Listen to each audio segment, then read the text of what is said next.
Tonight I would like to explore the most important thing.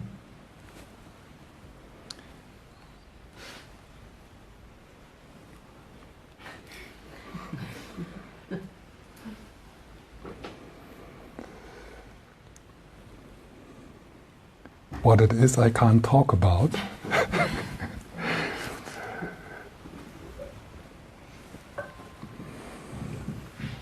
That's why sometimes we rely on silence.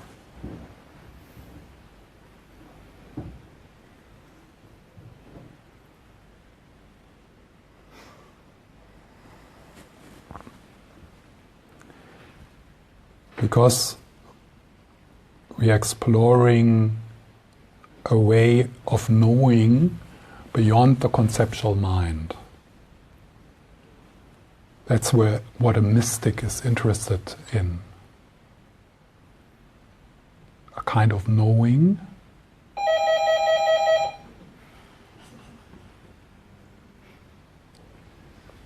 beyond the conceptual mind. And that kind of knowing is so beautiful and so meaningful.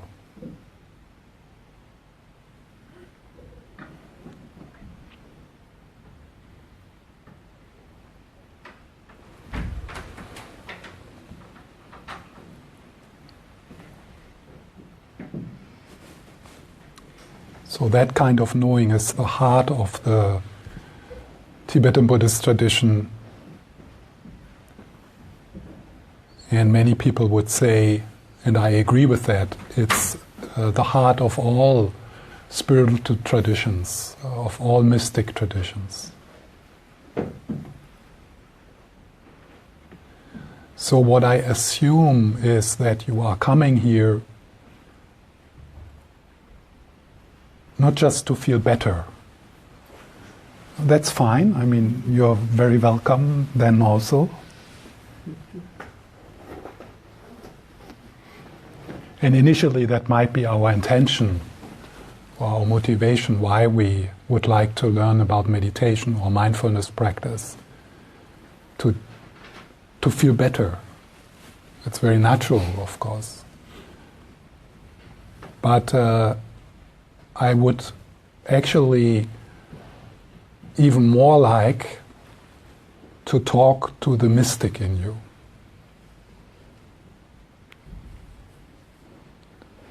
Kind of one mystic to the other. A meeting of mystics.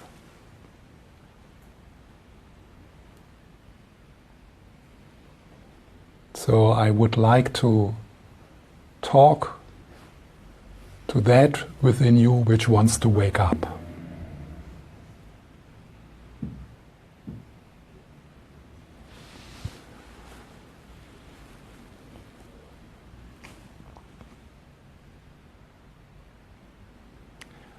To that which has heard the call, that there's something more, that there's something bigger. To that which has heard the call home.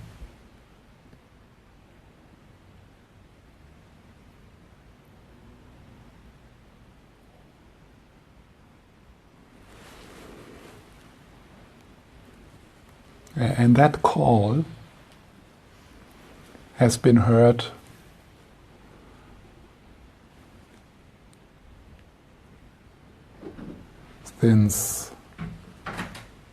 probably since forever.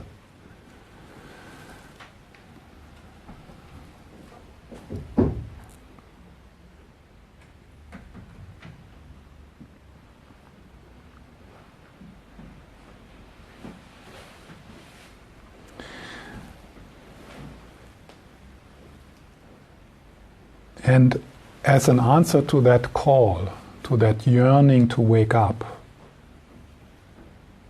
to that yearning within you to become the love machine you're supposed to be.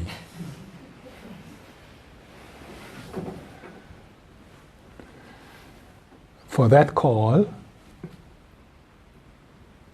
for that journey, at one point, what is very important is that you become curious about being aware.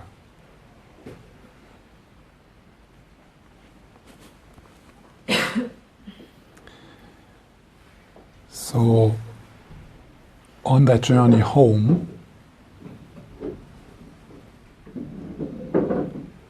which is not really a journey, it's more a recognition of something which is already completely freely given to you in this moment. At one point, what you need to become curious about in all spiritual traditions, in all mystic traditions, is to become curious about consciousness, consciousness itself, to become curious about being aware, to kind of withdraw for some time the curiosity about what you are aware of, the object of awareness, and turn around your capacity of attention to its source.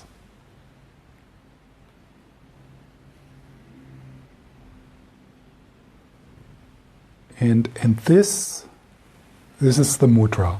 Yeah? So this is the curiosity about the objects of awareness, curiosity about, for us as addicted thinkers, a lot the curiosity about our thoughts and memories and stories and projections. To turn that away, to withdraw that a bit for a while, and turn that attention, which is usually entangled and caught up in the content of your experience, to turn that attention back to its source, to where it comes from. So this is very important. If it does not make sense, what I'm saying,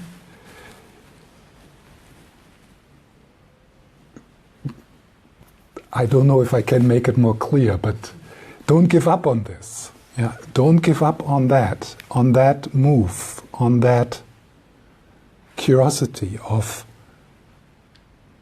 what is aware, within which is this moment happening.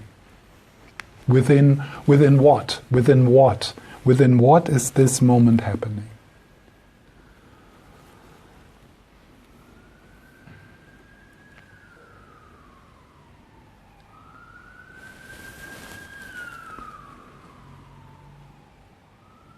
This exploration, this curiosity about consciousness itself, about awareness itself, that is really the foundation of all mystic traditions.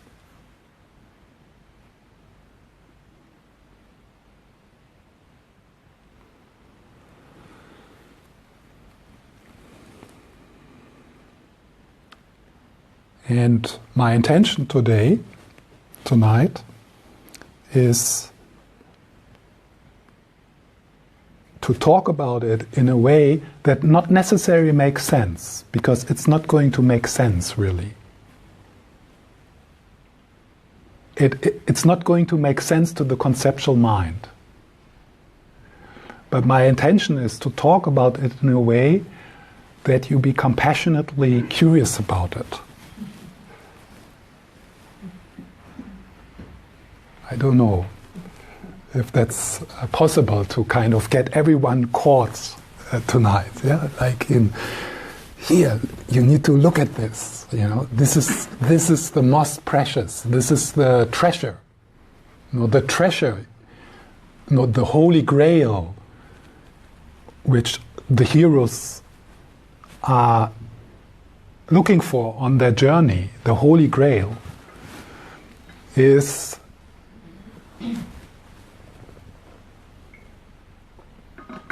being aware.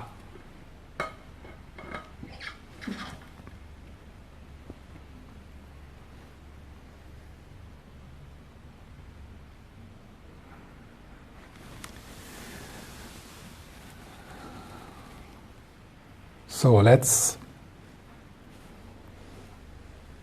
take some time to settle, and then towards the end of this first meditation tonight, I will start to invite you into this investigation. But first, take some time to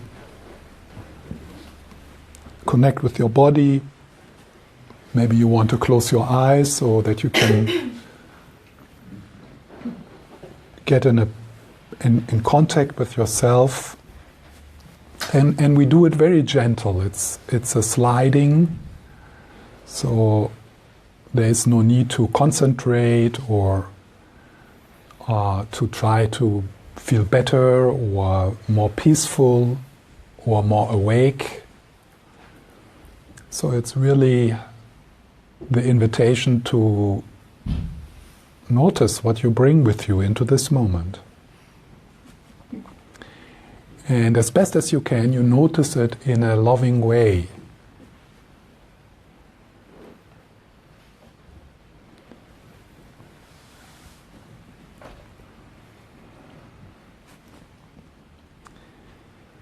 And part of this sliding into presence is that you start to be curious about your body.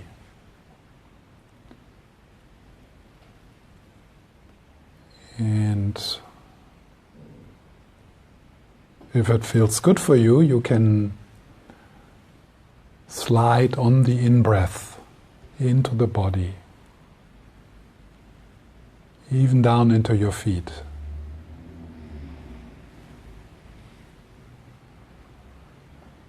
And then with the out-breath, if possible, to let go of some of the effort, some of the doing, some of the tension.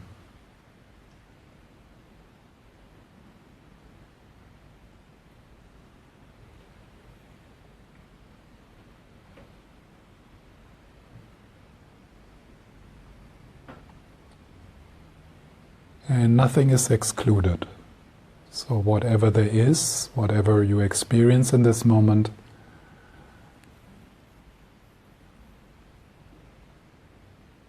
as best as you can, you embrace. You take it into the loving hands of your own awareness, of your own presence.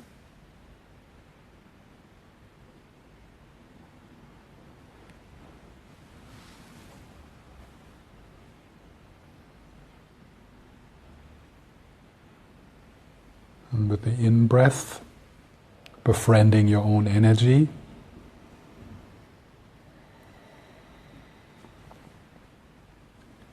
And with the out-breath, opening like a flower. And relaxing your grasping. And you're grasping for good things and rejecting discomfort.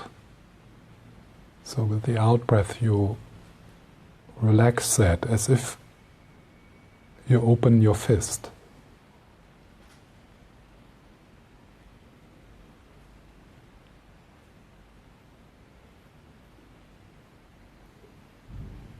So slowly you arrive here, in a moment where there's nothing to do.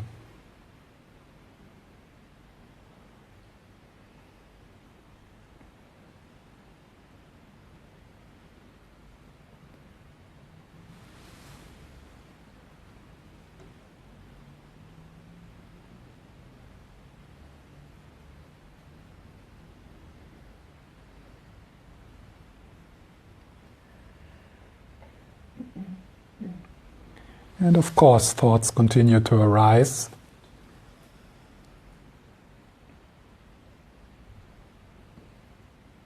But they can become less important. You emphasize them less.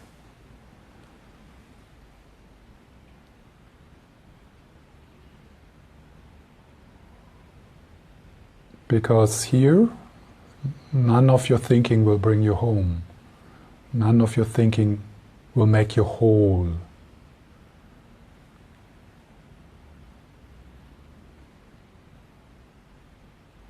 No understanding will make you complete.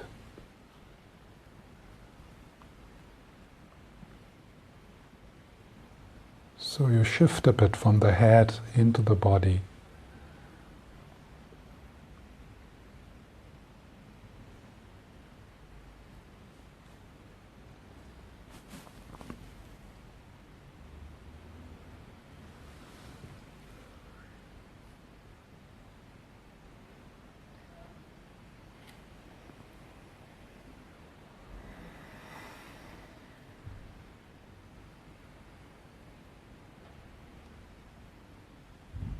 And then when you notice that you are entangled in the commentary, that's okay.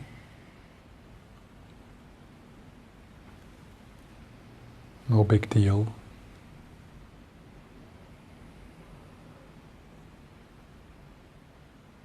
And then you let the bubble burst.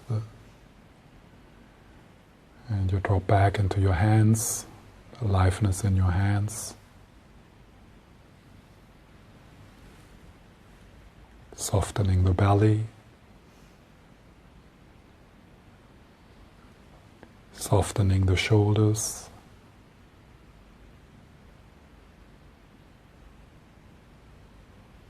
softening the face.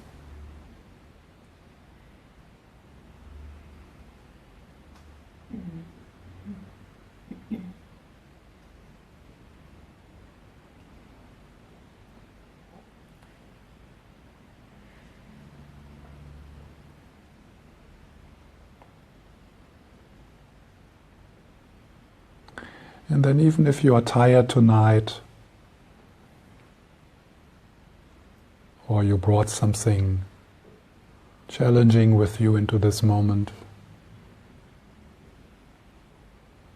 maybe you can still also appreciate the stillness or the peace which arises when we sit quietly together.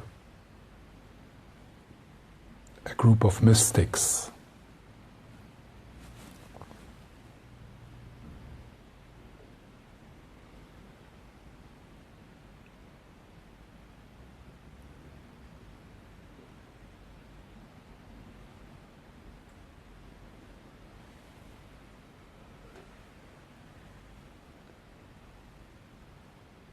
So for short moments,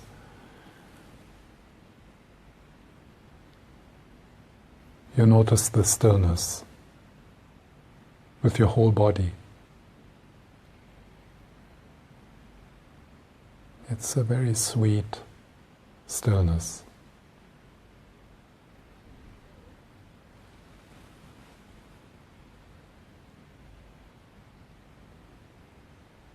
In which you can bathe with your whole body, from the toes to the top of your head.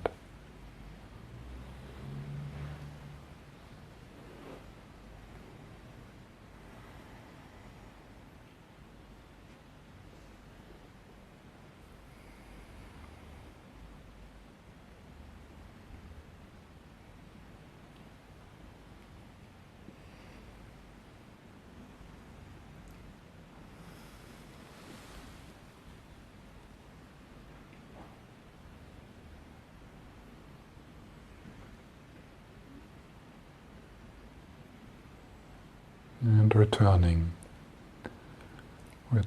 and resting.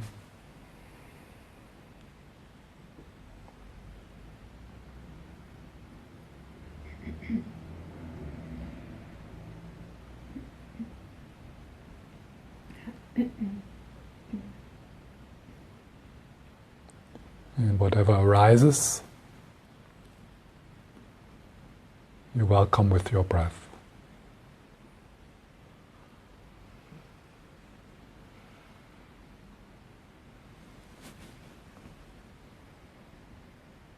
With the heart like the sky.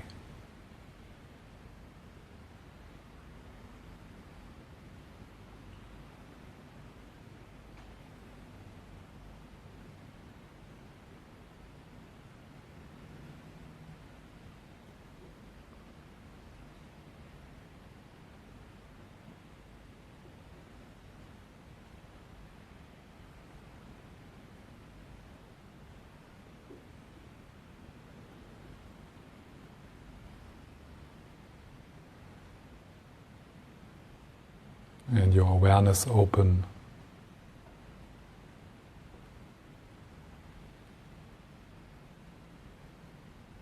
allowing this moment to be what it is.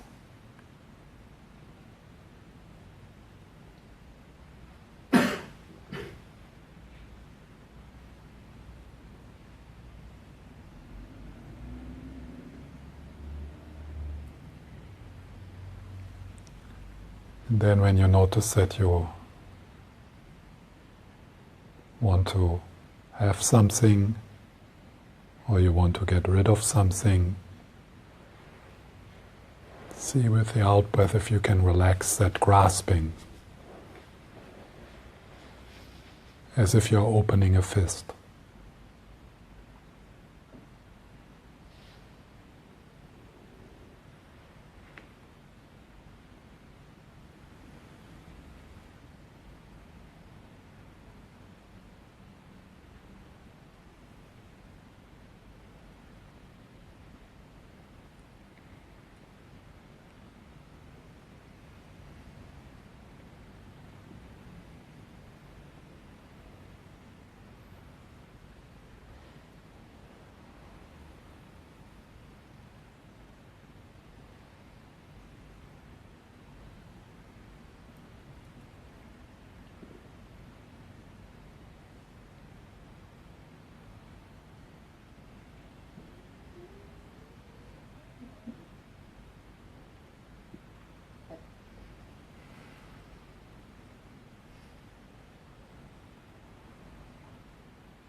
Let yourself be meditated.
And returning and resting.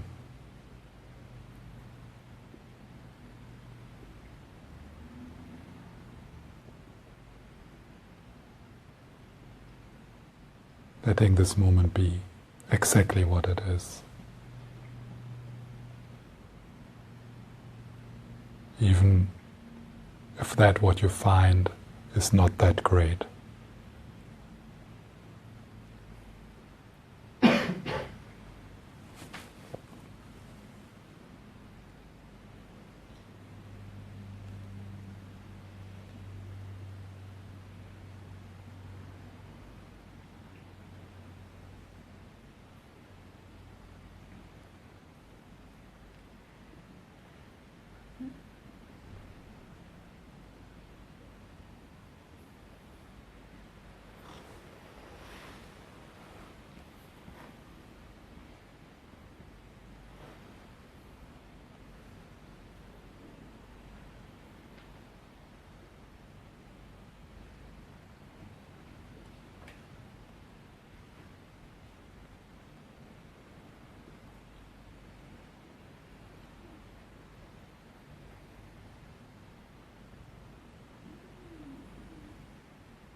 and returning.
There's the content of your experience, pleasant or unpleasant, thoughts, sensations and sounds.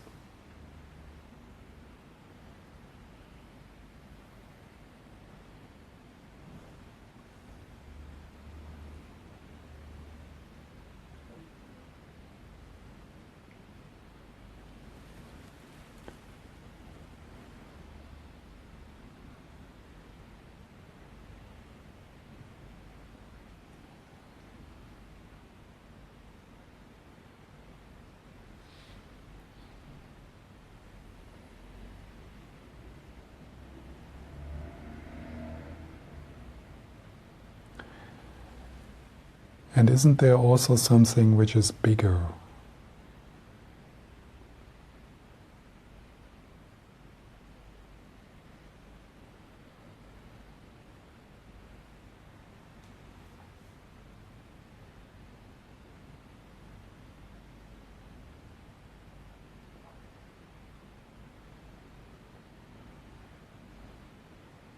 That presence, that vastness within which thoughts come and go, sounds come and go, sensation come and go.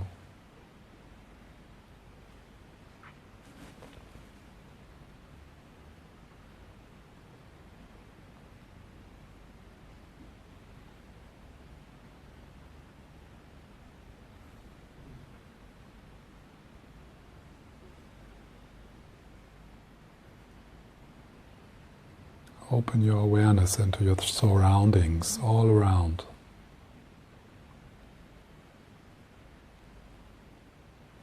the senses open.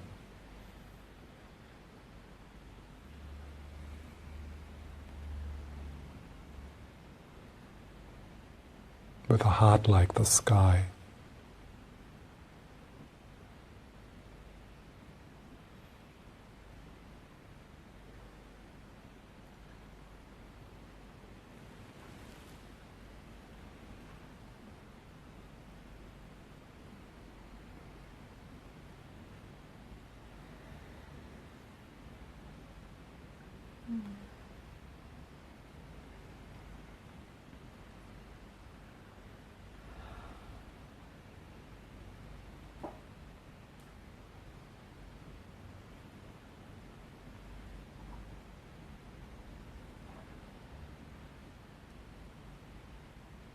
There's so much space.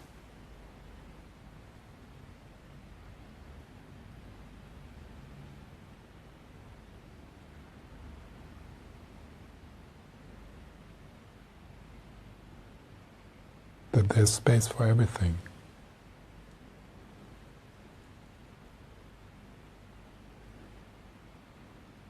For your feelings and thoughts.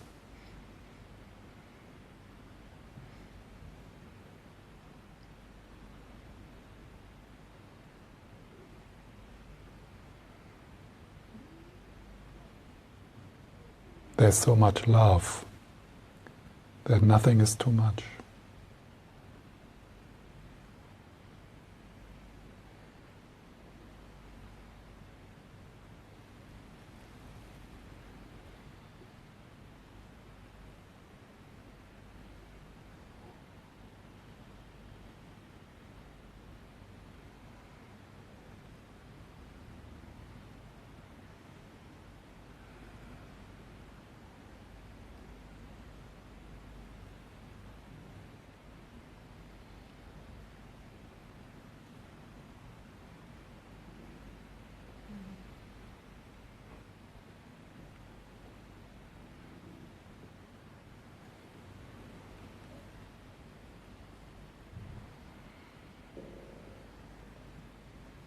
And then when you notice that you struggle, that you resist, see if you can relax that a little bit, a little tiny bit. Maybe with the out-breath, just saying yes.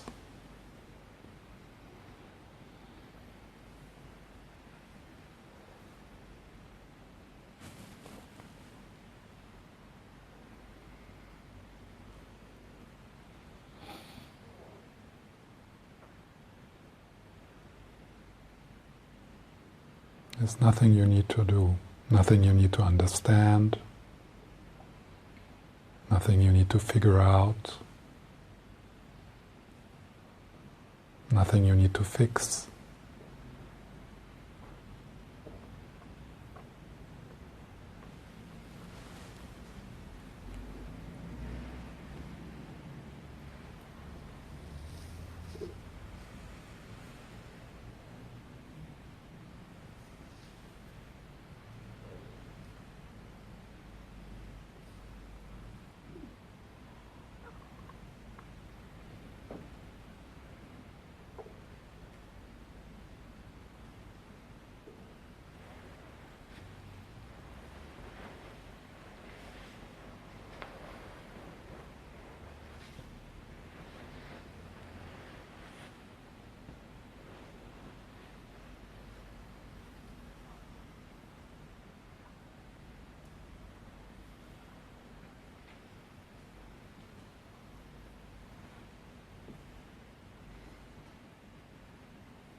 And notice how whatever you experience right now is happening within consciousness. It's happening within awareness.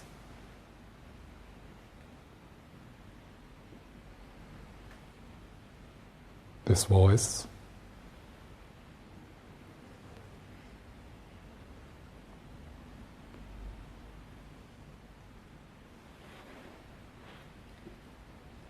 the other sounds surround you.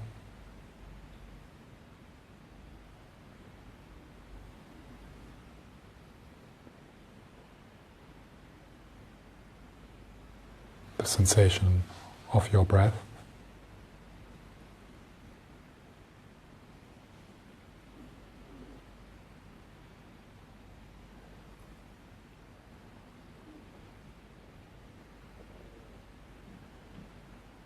And your thoughts.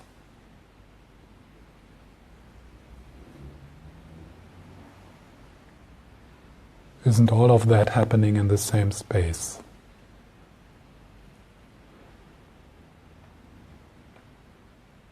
In the same heart?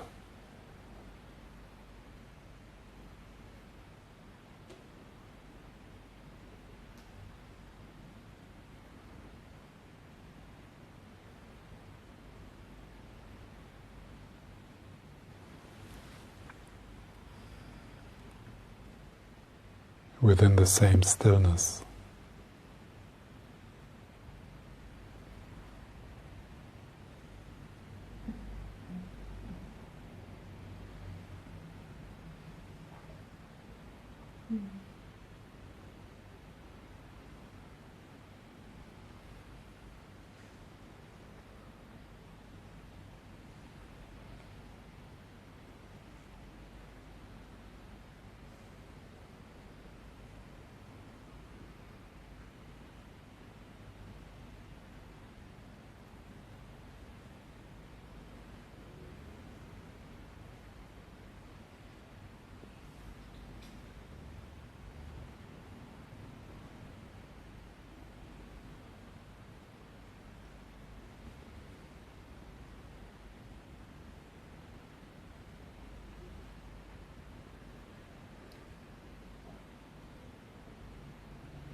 So when we become curious about being aware,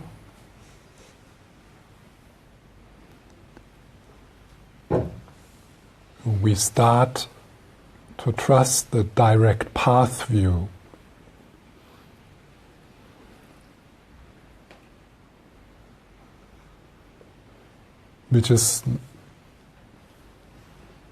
Which is a bit strange for us, because we are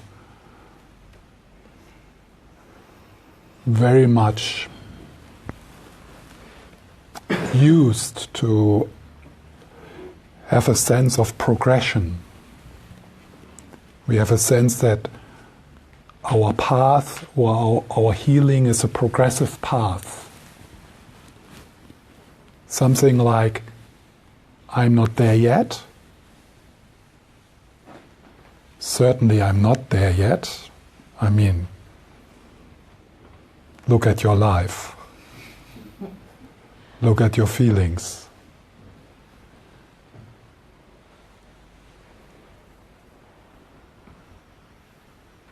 So, and then there's, people saying you, and writing books about it, and offering that kind of practices. And they all say something like, okay, you're not there yet, but here, you have to do this and this and this and this.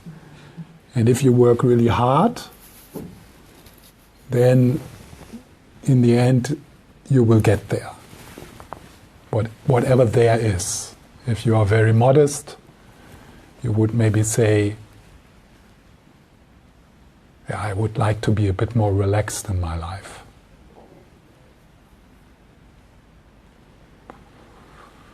And certainly part of this evening is also a bit the progressive view, and we will continue to explore different progressive methods within the Tibetan Buddhist tradition to work with the content of your experience. Because when you're very contracted, when you struggle a lot with the content of your experience, with your feelings and thoughts, then this move, becoming curious about being aware, is not possible, or you're actually not interested in. You might even get angry when someone suggests that to you, because you are here to get your anxiety fixed, or So then, if I would ask you in a moment like that, who is aware of the anxiety? You punch my nose.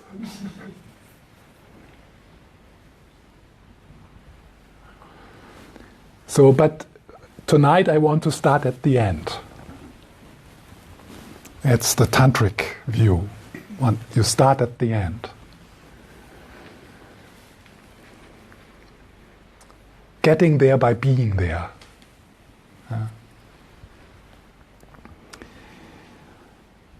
So, in the direct path view, we trust that what we are seeking, or what we believe we need to be complete, to be whole, to feel deeply connected with everything, that is available to us in this moment. It's just a matter of recognizing it. And it has nothing to do how well your life is going and how well your emotional life is going. It has nothing to do with that.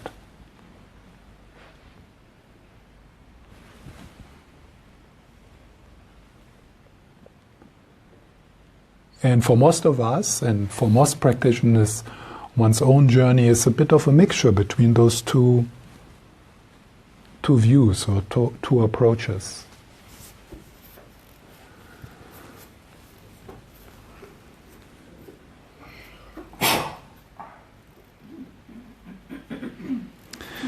So, initially, it makes sense in this investigation of being aware to distinguish between the objects of awareness and awareness itself.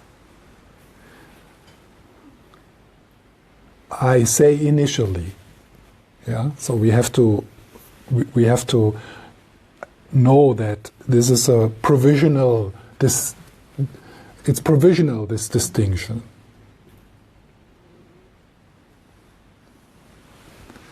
And the metaphor which is being used a lot in the Tibetan Buddhist tradition is the clouds and the sky. So the clouds is the content, and the sky is the context.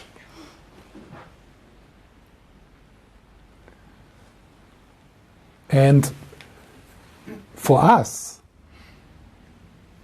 there is quite often a sense that there's only clouds. That's what the clouds is what is real. The clouds is what we're interested in. And the clouds is what we fix. And we want to have wonderful, beautiful, ecstatic clouds. No Kundalini awakening, bliss out, ecstasy clouds. That's what we want to have. And we don't want to have depressive, anxiety, I'm not good enough clouds. Definitely we don't want to have that.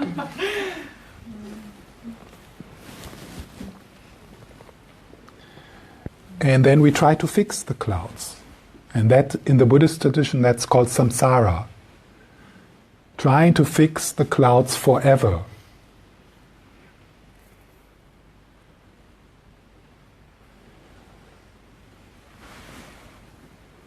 And having done everything already, having been everywhere, having experienced everything, and still running around, that's why we are also exhausted. It's like this desperation of fixing the clouds. So now, it's obvious that, as I said, when the clouds are very tense, that we need to have provisional progressive methods, most of us. It's very few people, like, maybe you have read the story from Eckhart Tolle, who was like, and then he couldn't stand it anymore. Yeah? So there is sometimes occasions like this, but don't hope for it. That's very few people in each generation.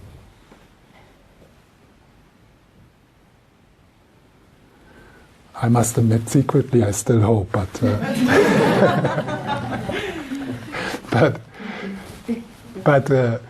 I actually got really relaxed with that. I got really relaxed with that. For me, it's really more a process now of walking through the mist until you're wet.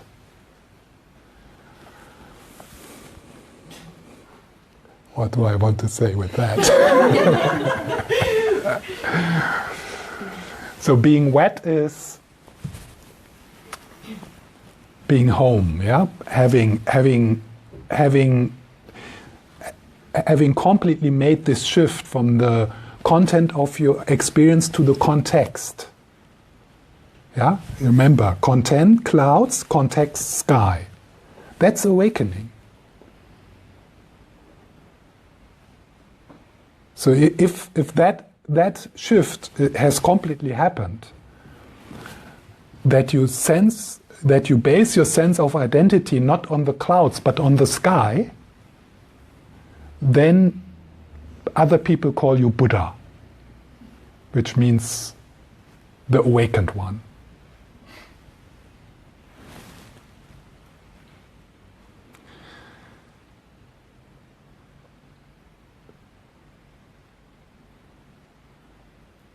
So it is important that we continue to explore how to relate to the clouds. It's important. And to summarize it, how to relate to the clouds, I summarize now how to relate to the clouds: love them to death.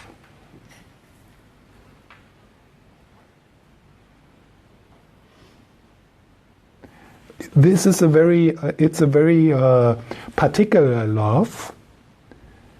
It's not romantic love. That particular love is also it's a union of love and wisdom.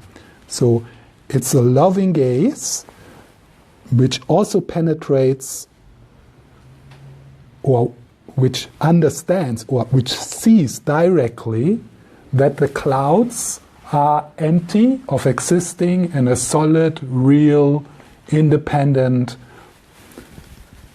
stuck way. So that's important. We look at the clouds, and the clouds is the good stuff and the bad stuff, both. So we look at it with a loving gaze. This loving gaze, when it is symbolized in the Tibetan Buddhist tradition, it's symbolized as Chenrezig or Avalokiteshvara, the Buddha of compassion, which means something like the one who is looking with a loving gaze at all living beings. But that loving gaze is a gaze which is also suffused with wisdom. And wisdom here means the wisdom, understanding and seeing directly how things really exist. So when you see a cloud from far away, then it seems to be a real solid thing, really existing there. But closer you get, less you actually find. And the same is going to happen to the cloud of anxiety, or the cloud of depression, or the cloud of my life is not working out. You love it, so that's the embrace. So you embrace, you say yes, but you also look deeply. And that looking deeply, it's called a vipassana or a vipassana, looking deeply into the nature of the cloud. What is the cloud made of?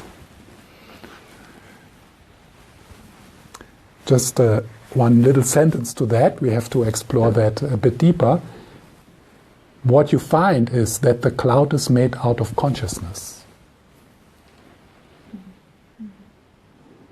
So then it becomes really profound, because then we start to, then this distinguishing the sky and the cloud starts to deconstruct. But still, let's go back to the idea that there's clouds and that there's a sky, and that they are two different things. So now, what I mean when I said in the beginning, the curiosity about being aware that is such an important thing, what I mean is to become curious about the sky. And that's so difficult because we couldn't care less often. We're so occupied with the clouds. We are so occupied to run the rat race, trying to get somewhere, trying to get things together, trying to feel good.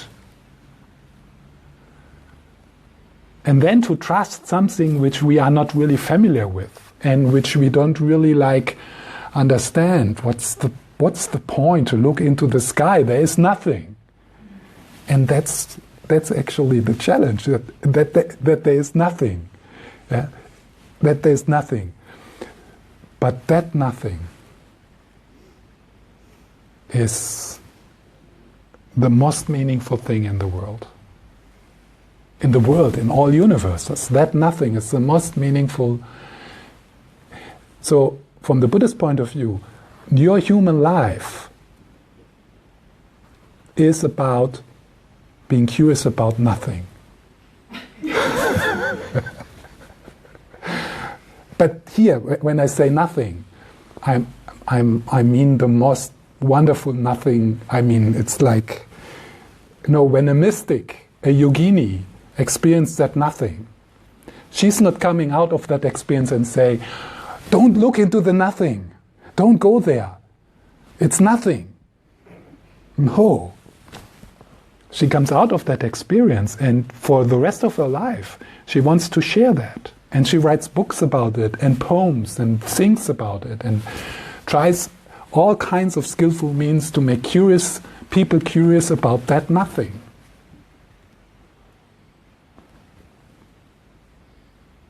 That nothing is in the nature of love.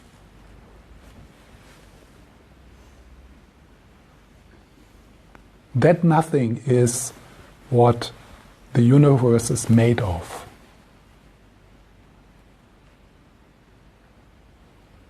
And that nothing is everything.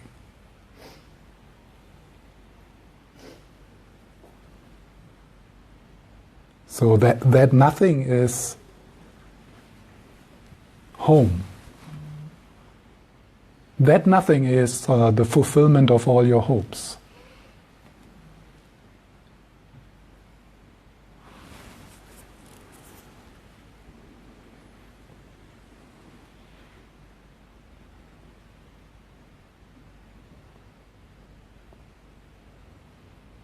And in the end, towards the end of our first meditation, so first a little bit more about how to relate to the content of your experience. So you can summarize it through you cultivate or you become familiar with the loving wisdom gaze. That's it. Whatever it is. You become familiar with the loving wisdom gaze.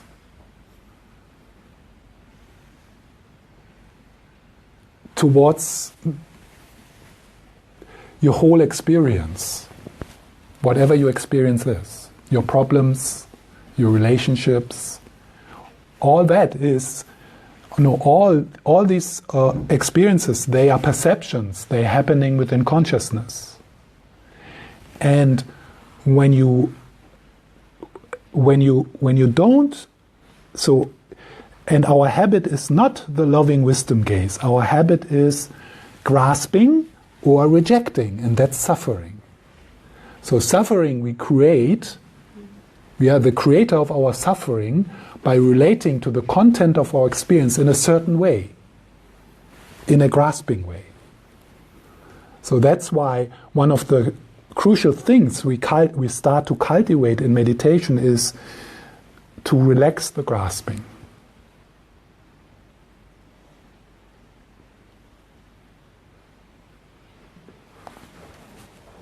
You might notice that there could be quite some resistance towards that. Yeah? Oh, relax the grasping. No. I want to fix this. I want to feel better. I want to feel calm. I want to feel peaceful. And the strange thing is, we need to give up all of that. And then it's going to arise. But if you do it because you want to make it arise, then you start again the grasping and relaxing. So you need to really give up the need to feel good. You need to give up the need to feel good in meditation to feel better. This is a very fundamental Buddhist insight, that we suffer because we resist. Less resistance, less suffering. Not less pain. Pain is going to happen.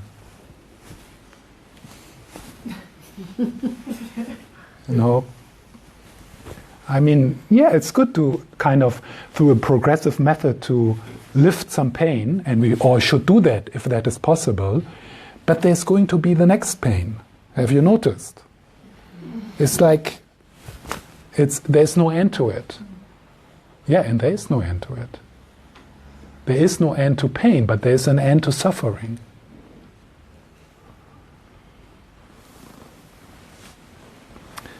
So, that's the changing the relationship to the content of your experience by loving it as best as you can. Just a tiny little bit. You don't need to like it, but you need to love it. Yeah? Don't try to like it. Of course you don't like it, anxiety. But it's like you take care of it. Like as if holding a child. You say, yes, this is how I feel. Oh, come, I take care of you. From where? From where do you take care of your child, the anxiety? From the sky. From the true self. So, and then we need to keep being curious and coming to moments like this where there is a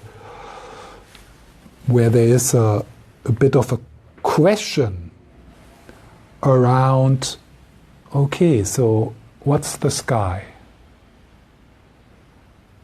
What, in other words, what is aware? Or within what is this moment happening?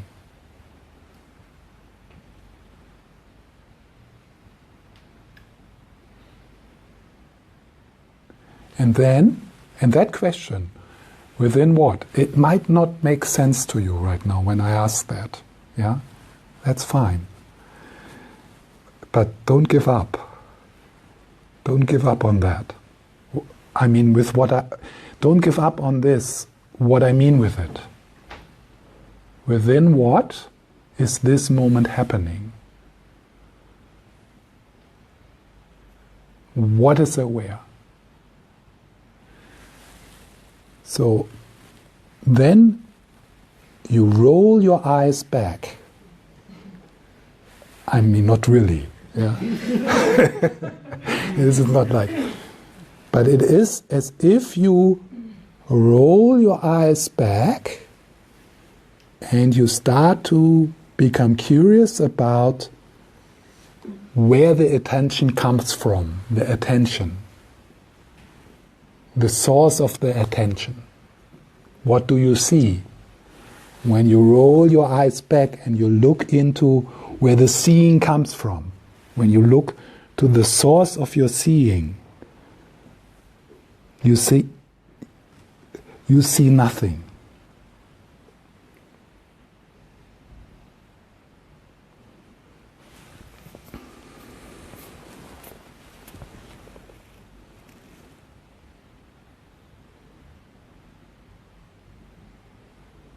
And that nothing is love.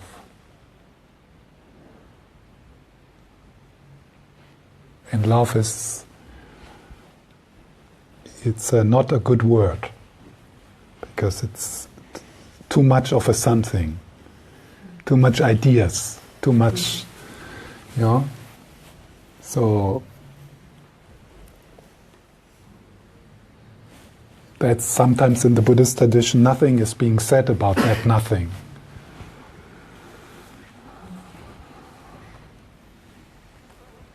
So why do you say nothing? Why do you see nothing? Because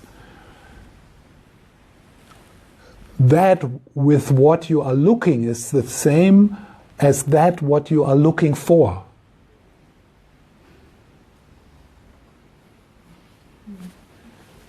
That with what you are looking is that what you are looking for. Franciscus of Assisi puts it like this: that what you're looking for, as a Christian mystic you would call it God, that what you're looking for is what is looking. That what you're looking for is what is looking. Maybe some of you would say oneness, yeah? So you're looking for oneness, yeah? or you have an idea that yes, that's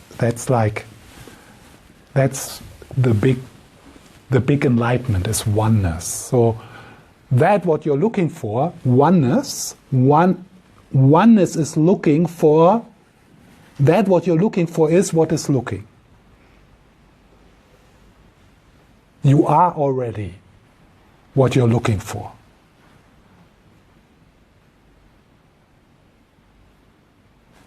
So now this moment when it's like a shift, it's like this, the end of searching, the end of seeking.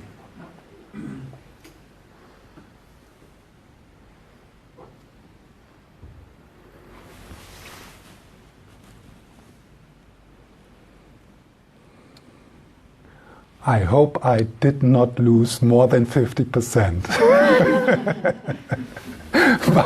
by now.